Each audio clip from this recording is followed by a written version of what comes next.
Good morning, YouTube. It is Wednesday, April 17th, 2024, 10:42 a.m. Central Standard Time. We're a little bit late, but you know what? We were live on playback.tv/slightlybiased. If you guys aren't joining us over here, you're making a grave mistake. We're doing two-a-days now. It's the playoffs. It's two-a-days. We're locked in. We're focused. People ask me what I'm eating for lunch. I'm eating a fucking salad. People ask me what I'm eating for dinner. I'm eating a salad. People ask me what I'm drinking. I'm drinking water. We're locked in. We're eating almonds, maybe sprinkling some almonds, some bananas, of course, to stay as hydrated as possible. Like, that's how just absolutely locked in we are, folks. I think I need a haircut. It's getting a little bit too long again. It's getting a little bit too long. I think I need a little bit more of a trim. So anyways, that's what's going on here. So we were live for about 6 hours yesterday on playback and woke up today a little bit later than usual. Wanted to finish up my NBA award ballots, which is what we're doing on today's stream. Of course, we're going to spend some time talking about the games last night. But what I'm trying to get at, folks, is if you're not joining us on playback.tv/SallyBias, which, by the way, we're approaching 1,000 members, which is kind of cool. I think that's towards like the tippity top on this platform. So that's kind of nice. But anyways, we're going to talk a little bit about the games that went on last night and some of the games tonight, and then we're going to get right into my NBA awards ballots. So if it feels like I don't spend as much time as I probably should as the games last night, just understand that we were live for 6 hours watching them. Twitter's AI accuses Klay Thompson of vandalism. So this is, okay, I was wondering what in the fuck was going on over here. These are all AI-related things. I don't like that. In a bizarre turn of events, NBA star Klay Thompson has been accused of vandalizing multiple houses with bricks in Sacramento. So many people are making brick jokes about Klay Thompson that Twitter's AI actually thought that there was some type of vandalism taking place. Authorities are investigating the claims after several individuals reported their houses being damaged with windows shattered by bricks. Klay Thompson has not yet issued a statement regarding the accusations. The incidents have left the community shaken, but no injuries were reported. The motive behind the alleged vandalism remains unclear. Oh my God.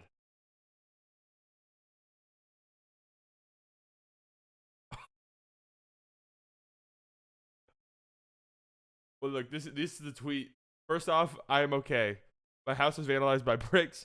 After my hands stopped shaking, I managed to call the sheriff. They were quick to respond. My window was gone. And the police asked if I knew who did it. I said yes. Wow, look at this. Everyone tweeting this exact copy pasta. Got the AI. All right, I don't know what the hell that was. Wow, that's actually unreal. That's genuinely that's both sad for Klay, but also actually hilariously funny. Of course, the Warriors lost last night in a really just kind of pathetic showing against the Sacramento Kings in what felt like what really did feel like the end of a dynasty. You know, it's never pretty. Rarely ever does a dynasty go out. That's why the Bulls are held to such high regard, is that they went out on top. That's why everyone the Bulls are just like this cultural phenomenon, because the last dance, and they won with a ring, and MJ retired the first time with the championship, and that was it. They did ride off into the sunset as a group, and then the Bulls were fucking terrible for like 15 years after that. But as a group, this is a team that has won 4 rings. That was one of the greatest teams ever assembled, that changed the sport forever. And they're losing 9-10 playoff games by 25 points. Like, they're losing 9-10 playing games by 25 points, man. And one of your core 3 is 0 of 10 from the field with 0 points. I saw an interesting stat. I forgot who tweeted it, but that the Kings in this game played like 25 minutes with their 5-man group, where the most played 5-man lineup for the Warriors only played 5 minutes. So Warriors were just out of it. They were out of sync. They were out of sorts. Weirdly, like, underprepared for this game. Just throwing shit at the wall during the game to see if it would stick. Like, it just felt like the end of an era. It really did. I mean, They say they want Klay back, and I guess we'll see. Either team losing was going to be hilarious. I don't think the Kings losing would have been hilarious. But a really impressive showing by the Kings, man. Keegan Murray, 32 points. He came out, I think he scored the first 11 points for the Kings. He scored 11 of their first 13 at the very least. Was absolutely on fire. Look at the production they got from their starters. Keon Ellis, who had an insane game in this one, was their lowest. Scored the fewest points among starters. He had 15. But he also had 4 rebounds, 5 assists, 3 steals, 3 blocks. I mean, he was unbelievable last night. Playing defense on Steph Curry. Unreal moment for Keon Ellis, who was a plus 27. Sabonis had 16, 12, 7. Even Sabonis had some moments. Keegan Murray. Harrison Barnes, I must be looking at the wrong box score. There's no way Harrison Barnes finished with 17 points on 5 of 11. I think I have the wrong game pulled up. That does not pass the eye test in any way. Actually, in the second half, he picked it up. He had some possessions, and hilariously, the best plus minus on the team. He had some possessions where I was like, "What in the fuck is going on?" De'Aaron Fox played well, 24 points on 11 of 25. I thought he played good though. Just missed some shots. And their bench, like Trey Lyles, was really good in this game. So really impressive showing from the Kings. Warriors turn it over 16 times. We know they turn the ball over a bunch. Just a real depressing showing. And now it's like so many questions. Is Klay gone? Do they trade Draymond? I mean, what's next for this group? Chris Paul, is he back? Like, what's next with that group? What's next with him? I saw, I was listening to a Warriors podcast after. No, not their Twitter space. Their podcast after.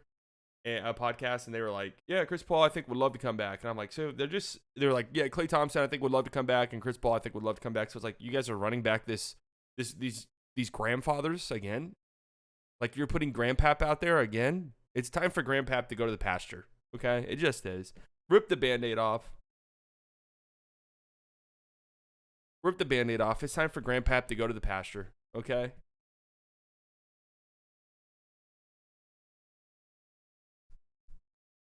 The farm upstate. And then the Lakers Pelicans, what a game this was. Kind of felt like the Lakers were going to cruise to another blowout win against the Pels. But the Pelicans, man, roared back in this one thanks to Zion Williamson, who had 40 points before suffering a hamstring injury with like 3 minutes left, which definitely puts his status up in the air for tomorrow night's, I guess Friday nights. They do get 2 full days off, so that's actually nice. Friday night's pivotal playing game against the Kings. Brandon Ingram was terrible. CJ McCollum was terrible. Both were benched. Down the stretch of this game, CJ McCollum went back in, but if Zion was there, I don't know if CJ McCollum would have gone back in, to be honest with you. Jose Alvarado was incredible. 10 points, 7 assists. Incredible energy from him. Fucked up both ankles at one point. Just insane stuff from Jose Alvarado. Larry Nance, I thought, was great. Trey Murphy had some, it's like 35-foot bombs that went in. So all in all, I really am impressed with the Pelicans, and it sucks to lose a play-in game because, well, there's only one. But you can't be mad at their effort, You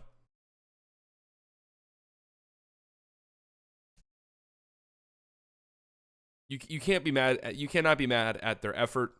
And if this were a 7-game series, I would leave that game going, oh, the Pelicans might have figured some shit out. The Pelicans might have figured some shit out moving forward, but that's not how it works. And now it's Kings versus Pelicans. In the last play-in game, the winner plays the Thunder. And if you are the Oklahoma City Thunder, I think you're feeling pretty good about that. Due in large part to the fact that Zion's health's up in the air and the Kings are just the Kings. So, and even if Zion were healthy, I think the Thunder could beat both of those teams pretty easily. So, there you go. Those were the games last night. LeBron did LeBron things, 23 points, 9 rebounds, 9 assists. 6 of 20 from the field is actually a little bit shocking, but he was settling for shots towards the end of this game in a hilarious way. Just settling.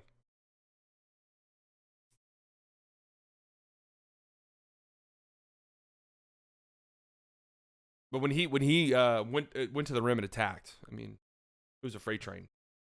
10 free throws, 9 assists, AD 20 and 15, 6 offensive rebounds. D'Angelo Russell was going nuclear. 1 of 8 in the fourth quarter from LeBron. Yeah, yikes. Again, lots of settling, it felt like. Settling for bad, long contested twos. I mean, shout out to Herb Jones. Shout out to the defense. Shout out to Jose Alvarado, actually, who was guarding LeBron for a good chunk of the fourth quarter.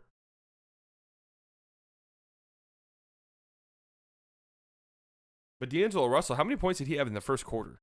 I mean, he was going crazy. It felt like we were about to get a 40-plus point D'Angelo Russell game at one point, which would have been a little bit shocking for the masses, I think. But anyways, this was a great game. This, I think, lived up to the hype, which there wasn't a lot. I think most people the Pelicans were actually favorites entering this game, but most podcasts I was listening to, I think a lot of people expected the Lakers to win, and maybe even in blowout fashion again. Shout out to them. So tonight we have Heat versus Sixers. The Sixers are 5.5-point favorites. I'm gonna come out right now and say it. I think that the Heat win this game. And I'm going off of nothing but vibes and a prayer. That's all I'm going off of. Vibes and a prayer. There's really nothing over the last month or so of the season that would make me feel confident in this selection. No Terry Rozier, obviously, which sucks. I really think they probably needed him as somebody who they could just relentlessly attack Embiid, which I think they're going to do, and force the issue on pick and rolls and attacking a drop coverage. It's going to have to be a Tyler Hero masterclass. That's what the Heat are going to have to. The Heat are going to have to get a Tyler Hero masterclass, and I don't know why. I feel it. I feel a Tyler Hero 30-point game. I don't know why. There's no real. Damn, I really need a haircut. I'm a little bit shocked as to how long my hair looks.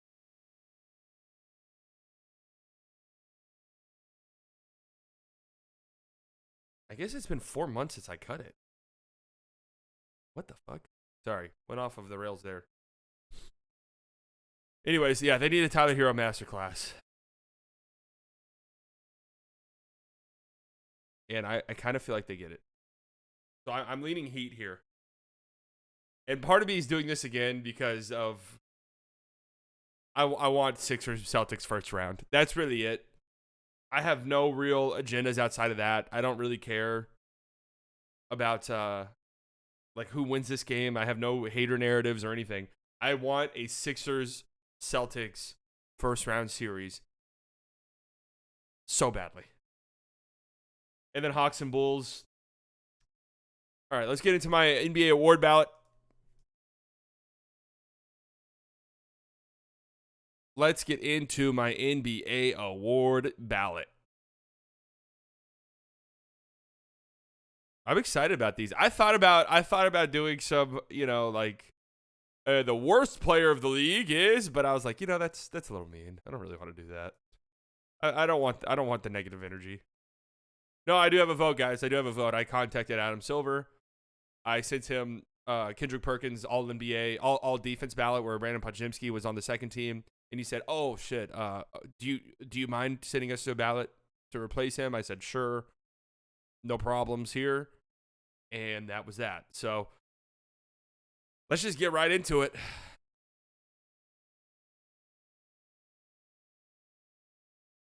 Yeah, he had Brandon Podziemski on his second team, all defense, not second team rookie, second team all defense.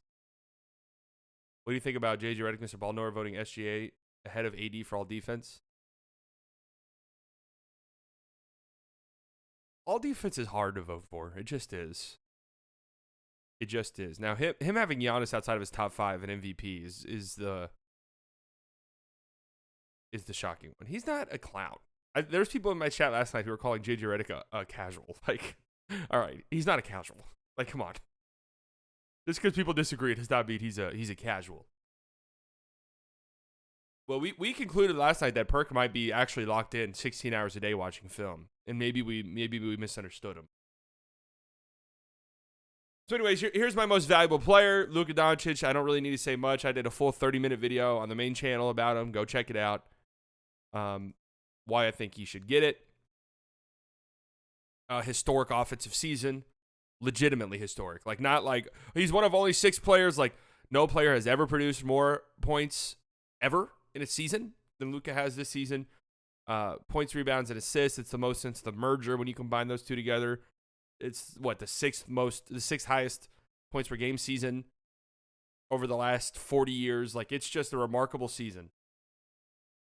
A remarkable season from Luka, who did not have any bad stretches.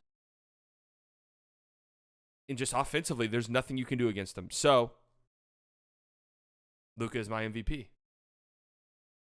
Followed by Nikola Jokic, who also has a great season. And here's the funny thing. I mentioned this on Locked On, but like, the best argument for Jokic, of course, they use kitchen sinks. They use Darko, drip plus minus. They use Glarko. They use all of these stats, all of this gobbledygook, right? The best case for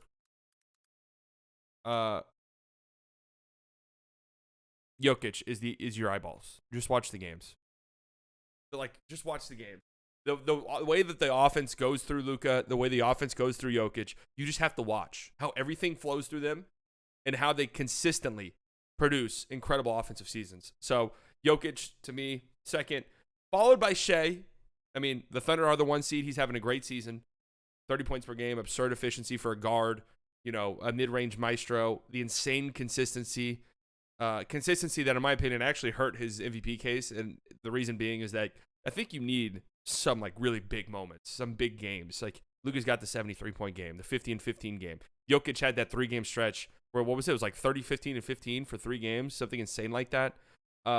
Shea just was like 30 points, 30 points, 30 points. You need 30 points? I got 30 points. You need 25 points? I got 30 points. You need 38 points? I got 30 points. So, I mean, it's commendable. Led the league in steals, tied with De'Aaron Fox. So, there you go. I did think about briefly having Giannis ahead of Shea, because I do actually think Giannis had a better season in some ways. 30 historic efficiency for a 30-point per game score. His playmaking, I think, really jumped out anytime I watched the Bucks. It felt like the best it's ever been in his career. I don't know if the numbers back that up. But I can't look past the fact that the Bucks were as disappointing as they were. And it's not Giannis's fault. It's Damian Lillard being a grandfather. It's his fault. It's Doc Rivers being the coach of the team's fault. Brooke Lopez is 48 years old. Like, they're just an old team. So them being disappointing is not Giannis's fault whatsoever. But it's hard to look past them only getting 49 wins in a season where we thought that they could be, like, it would be them and the Celtics, like, really competing. See who can come out the East. And now it's like, oh, they're like not even in the same stratosphere. It's a little disappointing. So because of that, I put Shea ahead of Giannis, even though I did briefly think about Giannis being third. And yeah, Brunson fifth. I think that to finish 2 in the East with all of the injuries that they've dealt with, and Brunson, who just I don't like when people are like, it's a full season where, okay, Jalen Brunson was good all fucking season. But yes, his push towards the end of the season, where he's just been playing out of his mind now for like 2 or 3 months, definitely solidifies, I think, a top 5 MVP finish for him. So, Jalen Brunson, incredible season. Love him. What did he average? What were his averages this year? 28.7 points per game. 6.7 assists, 40% from 3, 47% from the field, 84 from the free throw line. I mean, just absolutely insane stuff. So I feel very confident in this. I think he's been a more valuable player than like a Jason Tatum has. In the month of April, 36 points per game. Hello? Jesus. Insanity. So that's my MVP ballot. Started with that one because it's the most juicy one. But there's still some juicy stuff here. Rookie of the year, we'll just fly through this one. Victor Wembanyama, Chet Holmgren, Brandon Miller. I looked at the award tracker thing that they got going on Reddit with the spreadsheet earlier today, and this was everyone's top 3, and I think it's consensus top 3. Like I think these were the 3 best rookies. And do I need to even explain? I really like Brandon Miller's game. I know it's like his efficiency and stuff, and the numbers, like advanced stuff, doesn't love him, but if you watch the games, you know, he's got that look about him. What's next? Okay, defensive player of the year. Now keep in mind, I have a ballot. I sent it in. Defensive player of the year. I went with Victor Wembanyama. I just think he's the best defensive player in the league right now. I do. There was maybe some stuff earlier in the season where maybe you could get him on the perimeter a little bit, and maybe he looked like a little Bambi-ish, right? Just kind of skating around the floor. But my God, for like the last 4 months, he has been just a nightmare defensively. Just a nightmare. The Spurs defense, 8.5 points per 100 possessions better when he's on the floor. That is the biggest on-off split for any big minute player in the league. Now, that's a little misleading because the Spurs are shit. So when he's off the floor, naturally. But just that to have that impact defensively on a team. And I try not to factor in the fact that he's a rookie in this because that's not fair to everyone else. But I'm sorry, man. I watch Spurs games and I leave it thinking this guy's the best defensive player in the league. I leave it thinking this guy's the best rookie I've seen maybe in my whole fucking life. Lucas Stans, before you yell at me, I'm sorry. I don't know what you want me to tell you. Okay? That's just how I feel. Like, it's insane what this guy's got going on. Insane. Rudy Gobert, second best defensive player on the best defense in the league. Underappreciated player. Good on the perimeter, too. Like, fine on the perimeter. Nothing wrong with finishing second. And I got to be 100% honest with you, man. I got to be 100% honest with you. Okay? These are narrative-driven awards. They just are. Gobert with 4 Defensive Player of the Years. Think about that. 4. It's a lot. Tim Duncan never had 1. Think about that. And Anthony Davis third. I went back and forth on who I wanted for third. I thought about putting a perimeter guy on there, but it's just rim protectors will always win this award. And then Marcus Smart happened for some reason, unbeknownst to anybody. Marcus Smart happened inexplicably because the Boston sports media got bored, I guess. Boston sports media mafia got bored one year, and they're like, let's give Marcus Smart. Marcelo, let's give Marcus Smart Defensive Player of the Year. Wait, what?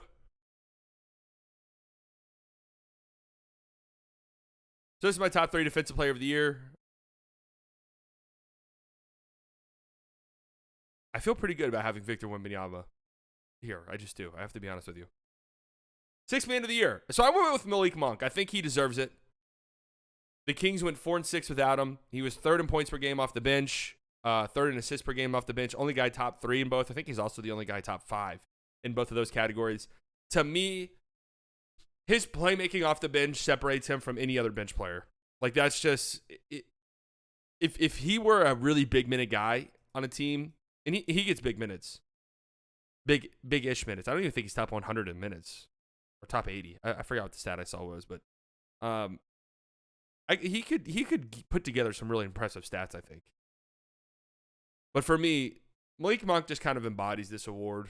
Like, when I think about 6-man off the bench, just an immediate offensive microwave who can take over games and do things for you offensively, and you have this huge advantage with this guy because other teams' bench units don't have players as good as him.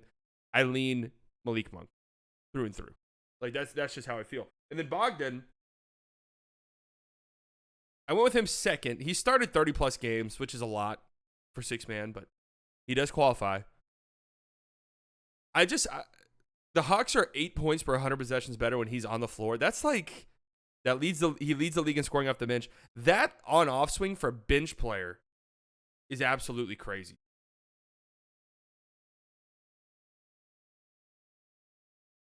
Like, that on-off swing for a bench guy is nuts.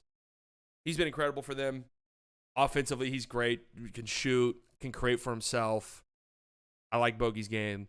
And then Naz Reid at third. This was tough. This is a really good six-man of the year class. Like, sometimes it's really weak.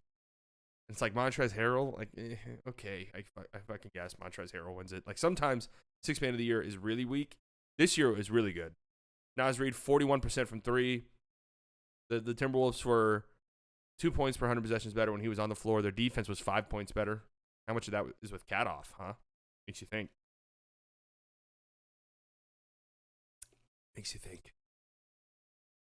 So anyways, Naz Reid finishes third. Thought about Russell Westbrook. Thought about Norman Powell. 2 Clippers guys. Thought about Bobby Portis, obviously. But Bobby Portis had like a terrible first half of the season. I can't ignore the fact that he was like not very good.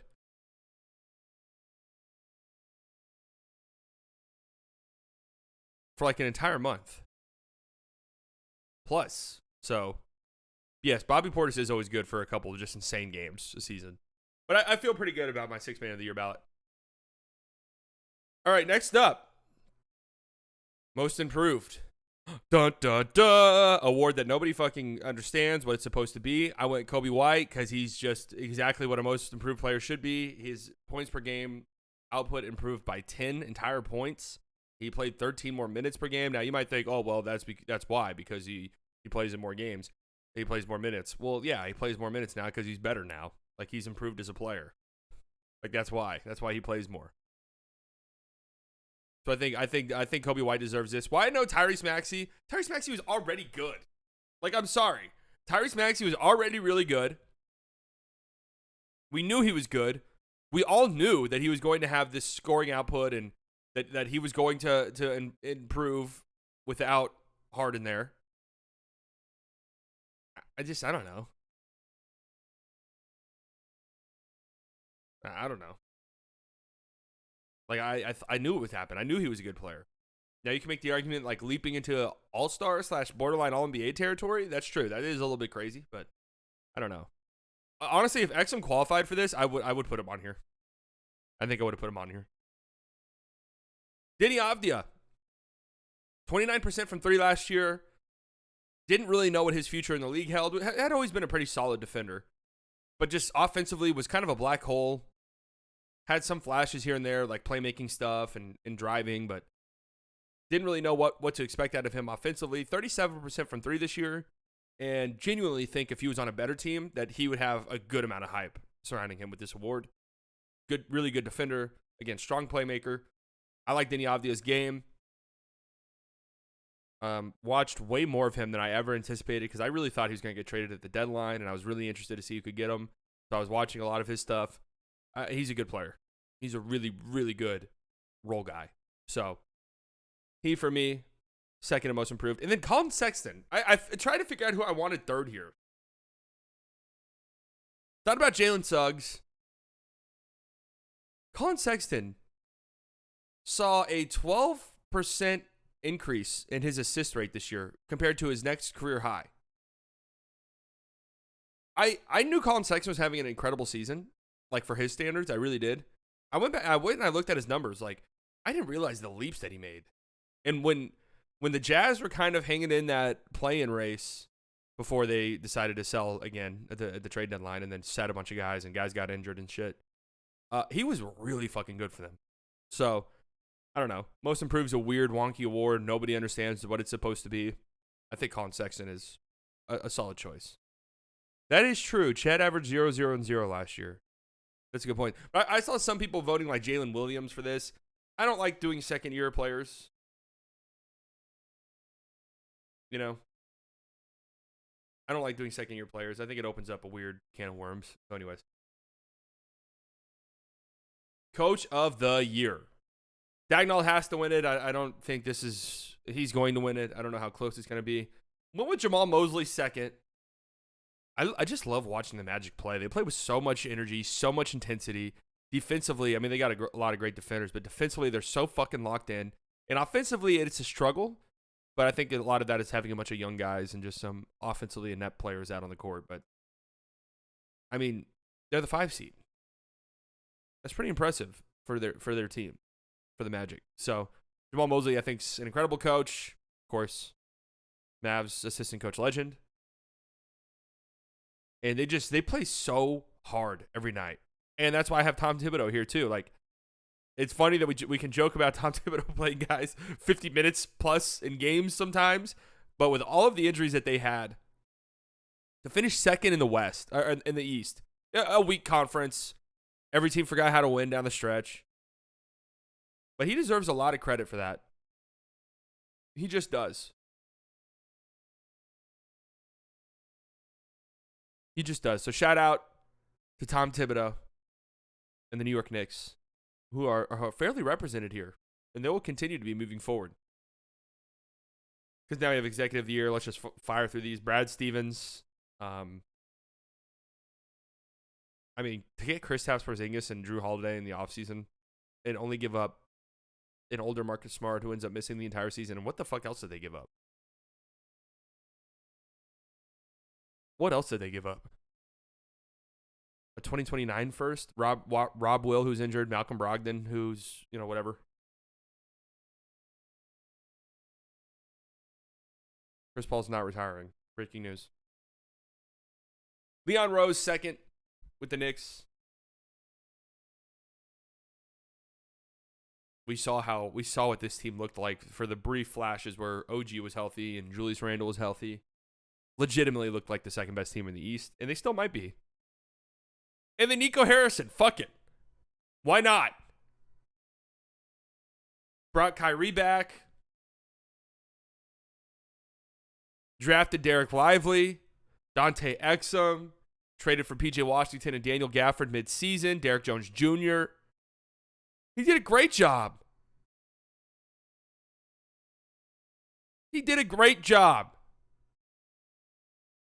Clutch player of the year. Yeah, I'm going with Kyrie Irving. I'm trying to understand why. Like, why is it like Steph is usually the clutch guy? Kyrie Irving does qualify for this award. The Mavs in clutch games that Kyrie Irving has played 16-4.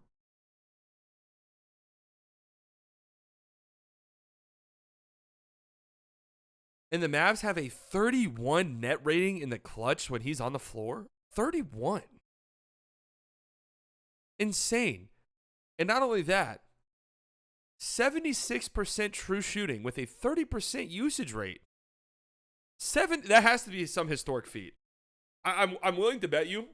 I'm not going back and doing the research, but I'm willing to bet you that that's some historic number. 76% true shooting on 30% usage for a guard like Kyrie who's not taking easy shots. Insane.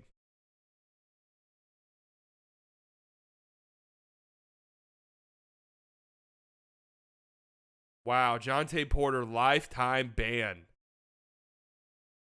That was an easy one. That was an easy one for the NBA. Make an example out of that guy.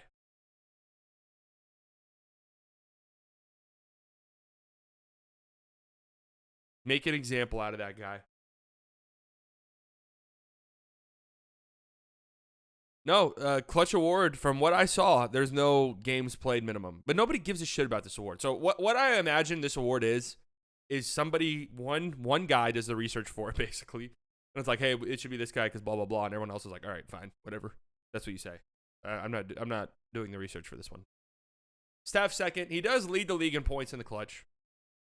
50, 45, 95 in the clutch.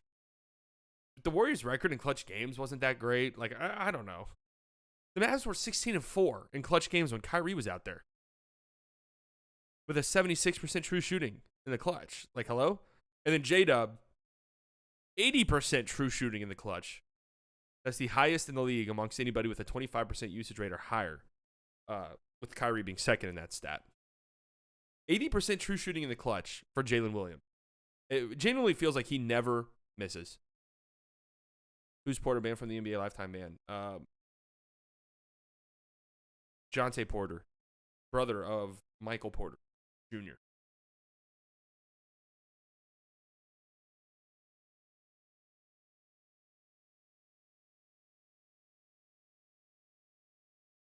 So, anyways, no, I genuinely think that everyone's like Kyrie or Steph should be it. And everyone's like, okay, like that's it. I don't think anybody's like sitting down and really thinking about this award in any serious way. Obviously, you could always vote tomorrow for this. I wanted to give J-Dub a shout out though for 80% true shooting, insane. All right, now we get back to the fun stuff. The last few awards have been a slog. Now we get back to the fun stuff. All rookie teams. The All NBA teams. All rookie. First team. For me, Victor Wembanyama, obviously. Chet, obviously. Brandon Miller, obviously. I am going Derek Lively because I don't think, especially in the first half of the season, prior to some of his injuries and prior to the Daniel Gafford trade, there was no way there was 5 rookies in the league who had a bigger impact on their teams than Derek Lively did. There just isn't. You don't have to qualify for this award. There's no game or minute qualification for this one. So at least that's my understanding. So anyways, Derek Lively to me I think deserves to be on an all rookie first team. Don't think the Mavericks are where they are currently, if not for Derek Lively. And I know he's come off the bench now and he's dealt with a lot of injuries, which sucks, but yeah, I'm a little bit worried about Derek Lively's chances of even making one of these teams, the way that some of these votes are playing out. And Jaime Jaquez Jr., who, slammed face first into a rookie wall. And holy shit, does Jaime Jaquez have a chance to win, like, Rookie of the Year? Like, if this keeps playing out, some of that buzz definitely died down towards the end of the season. Or really the middle of the season is when he sort of fell off of a cliff a little bit, but still, offensively, I think he's a lot more advanced than a lot of these rookies. The offense that he can create for himself. The three-point shot absolutely abandoned him at times this season. But he did pick it up towards the end of the season. Remember, you can start fast and end slow. That's what voters account for. Yeah, I mean, we pick and choose when the stretches we like happens, when it matters or when it doesn't. So this is my first team. Honestly, you could talk me into some other guys being on here, and I would listen. Second team, Podziemski. I mean, he's been really good. Just looks way more advanced. One of the more advanced looking rookies. And I don't know. He probably deserves to be first team, but I'm putting fucking Derek Lively on there. Okay, I just am. He is getting a second team all defense vote from Kendrick Perkins. That is a thing. That's real. Keontae George. A lot of burden placed on him. Like, there was times throughout the season where he was asked to be the lead offensive initiator for a team that was kind of trying to win. And, his true shooting below league average. Turned the ball over a good amount. Really tailed off towards the end of the season with some bad performances. But I like what I saw from him. And again, I think I do factor in, especially with rookies, like, okay, you had kind of a high burden on you. I factor that in. I think that matters. Like, if a rookie had the ball a lot and was decent versus a role guy who doesn't really do much but was, like, really good as a role guy, I'll take the guy who has the ball a bunch as a rookie. No Scoot Henderson. And Scoot's the exception to this rule. Reason being, he's so bad I can't overlook it. God bless him. I'm not writing him off. I think he did pick it up towards, like, the end of the season.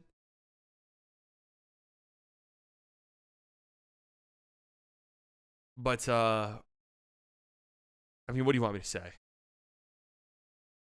I can't really overlook the Scoot stuff. I went with G.G. Jackson. I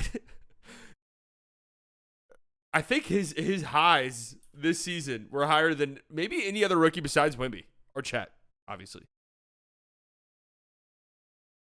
A 44-point game to close out the season. I mean, that's whatever. Last game of the season, those stats shouldn't even count. But, he had a 35-point game, 26-point game. Like, he had some offensive moments where you're like, holy shit. What is the ceiling for this guy? Didn't play really at all at the start of the season. But, yeah, G.G. Jackson, fuck it. Why not? Amin Thompson, defensively, absolutely incredible. And then Trace Jackson Davis, who did play a very vital role for the the Warriors, and I think is really, really solid defensively. So, yeah, we'll give him a shout out. Any tough omissions? Asar Thompson was definitely a bit of a tough omission for me.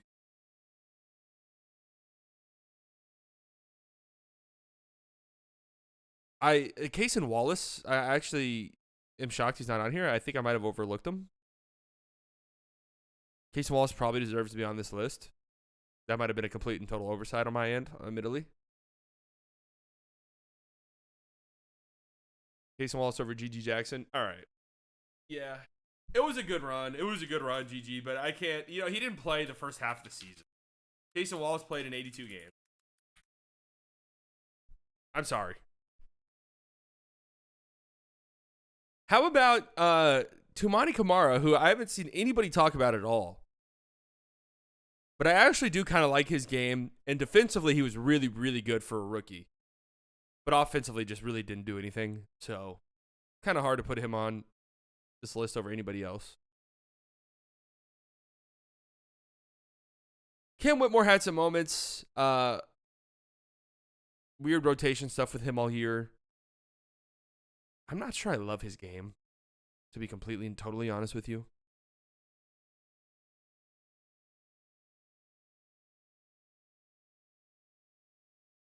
Toumani had the ultimate green light versus the Mavericks. He did. Offensively, it's really rough for Toumani, but he's a really good defender. And Scoot, I mean, look, he just wasn't one of the 10 best rookies. He just wasn't. Not writing him off or anything like that. He still has all the potential in the world, but it just wasn't a great rookie season. All right, next up is all defense. All defense is hard. I don't envy anybody who has to do this one. All defense. For me, the first three was easy. Victor Wembanyama, Rudy Gobert, Anthony Davis. Those are my top three defensive player of the years. Three bigs. Who gives a shit? It's not positional. Who cares? Went with Caruso. Just think he's the best perimeter defender in the league.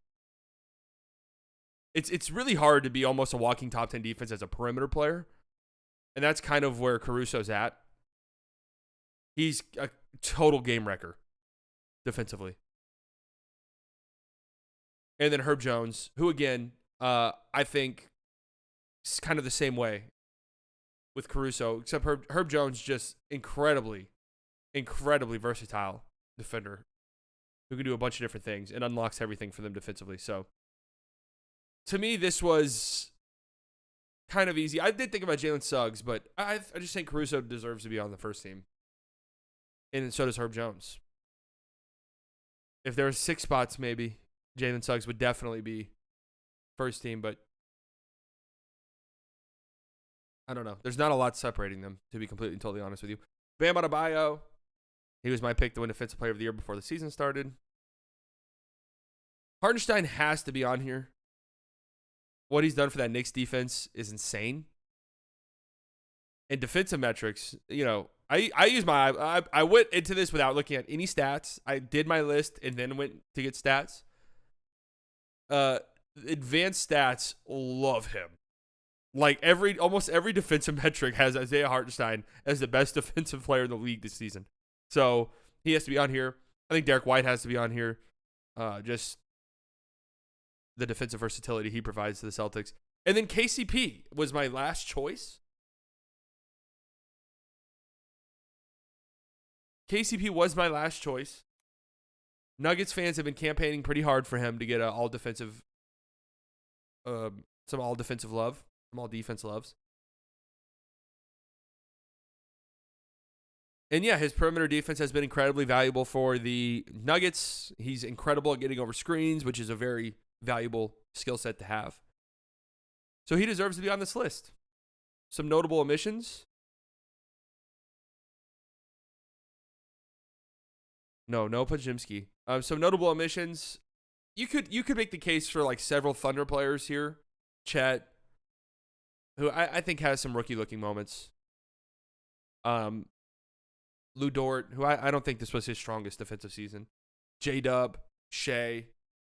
Just couldn't really decide on any of those guys. Nickeil Alexander-Walker, I think, had a sneaky case. Same with like Jaden McDaniels. on the Timberwolves for those guys. I try to put Derrick Jones Jr. Well, he doesn't qualify for this, believe it or not. So Luka, yeah, true. You could put Luka on here. Max Strus had some great defensive numbers. Don't think this was Giannis's best defensive season, to be completely and totally honest with you. Derrick Jones Jr. does not qualify for this list because he didn't play enough games with 20 or more minutes. It's some weird shit like that. I didn't even know that was a thing, but apparently it is.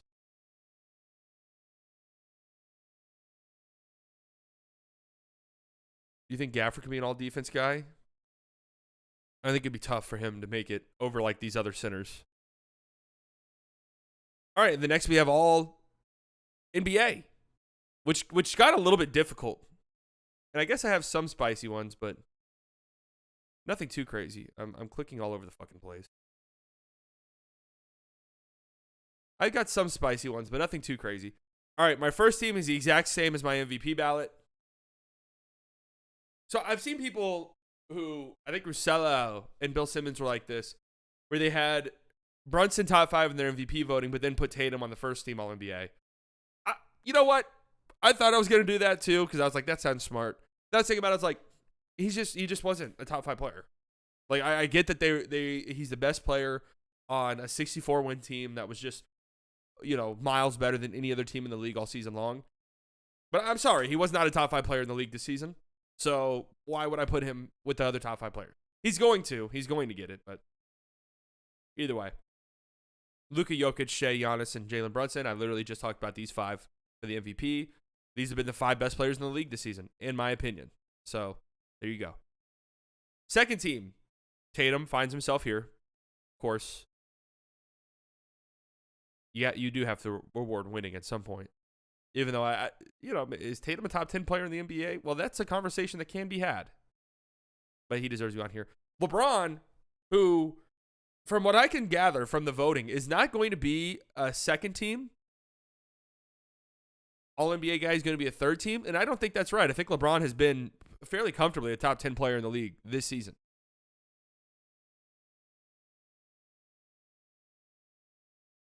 I genuinely do think that. And the Lakers have been a good team. I know that they were in the play-in tournament, but they've been a good team. So, LeBron James, second team. Kawhi, second team. Missed a lot of time towards the end of the season, but he had stretches during the year where it's like, fuck. Kawhi is looking like a top 5 player in the league again. Fuck. Comes. A little up and down. Missed a good chunk of time towards the end of the season, but an incredible Kawhi Leonard season. Anthony Edwards, second team. Whenever I sat down and I really started mapping out these players, I think this is where he belongs on the second team. Not entirely sure he's where some people think he is because he does have the incredible highlights. And the games where he's going off, he is going off and going nuclear. But, people don't talk about the lows as much. And he does have games where it is stinky. Stinky, stinky stuff. But then you'll get a 51-point explosion.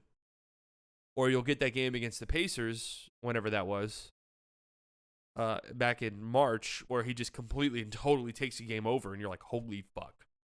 What is this guy on? I think he deserves to be second team. Then Kevin Durant. KD's had a tremendous season. It's weird because it's good that the Suns picked it up towards the end of the season and ended up being a top 6 team. Kind of defying the odds with their last 10-game stretch. Because it would have been kind of hard to talk about them in any of these awards if they had been like a play-in team and it's like, oh, but they were supposed to be like so good and they just weren't. KD, what was asked of KD both offensively and defensively at his age? Just absolutely insane. And his efficiency is still through the roof. I mean, it's insane. 63% true shooting. Just crazy stuff. Played in 75 games. That's the most games he's played since 2019 with the Warriors. So, I think this is where our man KD deserves to be. And then the third team, Jaylen Brown, who I do think has been really good this season, and I think he deserves to be. I think he deserves to be an All NBA player, and you do have to, like, a 64-win team. You got to get him on there. Steph Curry. I'm not sure Steph's a top 10 player in the league anymore. I mean, you say that and people will shit on you. I don't think he has the on-ball creation that he used to. It doesn't like whenever he has the ball, it doesn't feel like I'm 1,000% confident we're going to get a good shot. Does that make sense? If Kyrie qualified, I would have had him on here for sure. I would have had him on here. Wemby, to me, has been a top 15 player. I don't care. That's what my eyeballs tell me, and that's what I'm going off of. Victor Wembanyama, I think, deserves to be on here. I look at some of the guys around him, and I'm like, Sabonis? I think Wemby's better. Tyrese Halliburton, I can't ignore how not good Tyrese Halliburton looked over the last 3 months. Like, I can't ignore it. Anthony Davis. And then Devin Booker. This was my last spot. I did go with D-Book.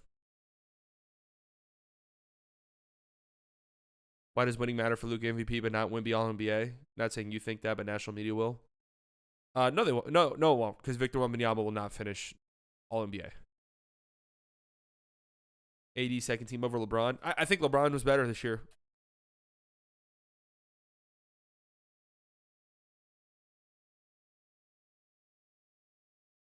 If I had to kick somebody out of the second team to put AD in there, I think it would be Ant. Just because it was just a little too up and down at times.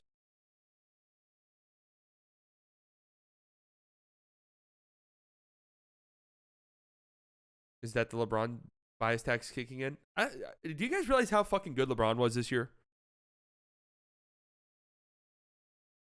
Like, it's a little bit shocking how good he was. Yes, top 10 good. Top 10 good. Yes.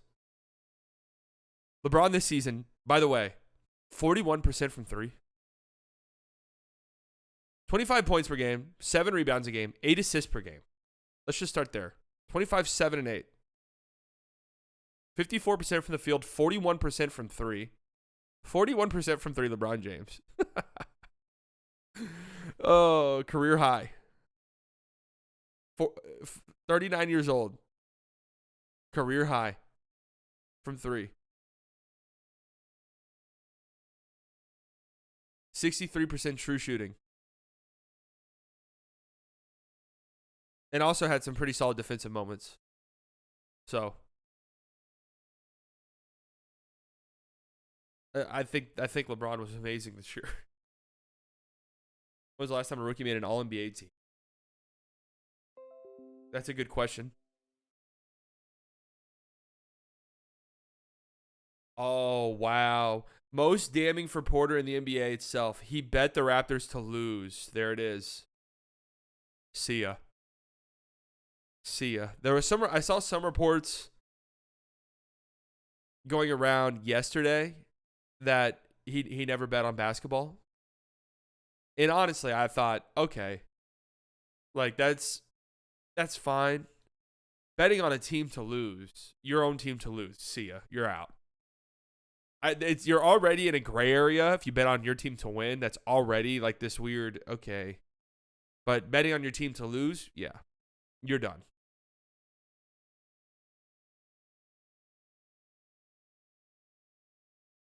You're done for. So anyways, that's my award ballot. Again, I do have a vote, so this matters and it counts. Put it on the award tracker.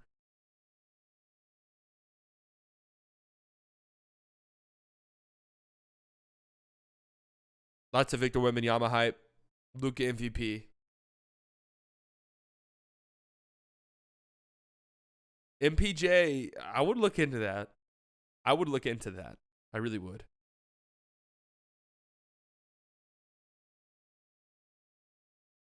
Playback.tv/slightly biased. Join us over here. We'll be live for the games.